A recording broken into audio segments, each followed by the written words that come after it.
Hey guys, it's VManTX here, making another New World Invasion video for you. Today we're going over Thrust DPS. This one's gonna be a little longer than the other classes because Thrust DPS is the meat of an actual invasion group. Here you can actually see real quick the actual grouping on our typical layout. This, of course, this could be different at this time that you're watching this video. We are always evolving this strategy with all new patches, but Thrust DPS is majority of the grouping. So we need a lot of Thrust DPS. So Thrust DPS people are the meat, like I was just saying, the meat of the damage. They're the meat of the group. So their main objective is to kill, kill, kill, and once again, kill again. They need to do as much damage as possible. That is their main objective, meaning preferably you shouldn't be the ones reviving. You need to be allowing your allies to revive if possible.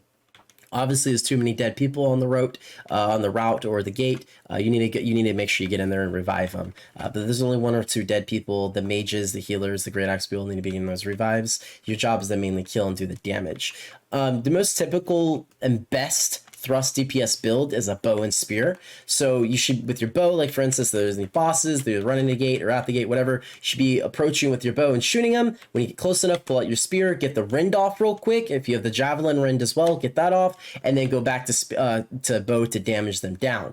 Bow users and spear users need to make sure they don't, bow spear users need to make sure they do not get cocky or want to try to pad their stats and just keep using a bow. They need to make sure they're rotating the rends every time they're off cooldown. That is super important. Make sure you can get his rends off all the time. Thrust DPS are usually used for rotating between groups, or they're usually on the floater groups.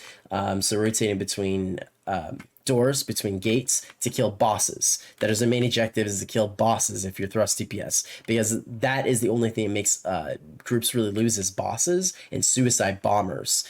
So if you're bow, you can help take out those suicide bombers, but they need to make sure you're killing those bosses and burning them down quick. That's really about it as a Thrust DPS user. If you have any questions or concerns, you can put it in the Discord in the comment section. I'm more than happy to ask. You can, if you want to look at builds that we have for invasions, then please join the Discord. Plenty of information is all inside there. But please, guys, if you don't mind trying to get into this YouTube world, so if you don't mind, give me a like and subscribe. I really appreciate it, or at least feedback. So I do appreciate y'all. Hope all y'all have a wonderful day. I'll talk to you later. Awesome bosses. Goodbye.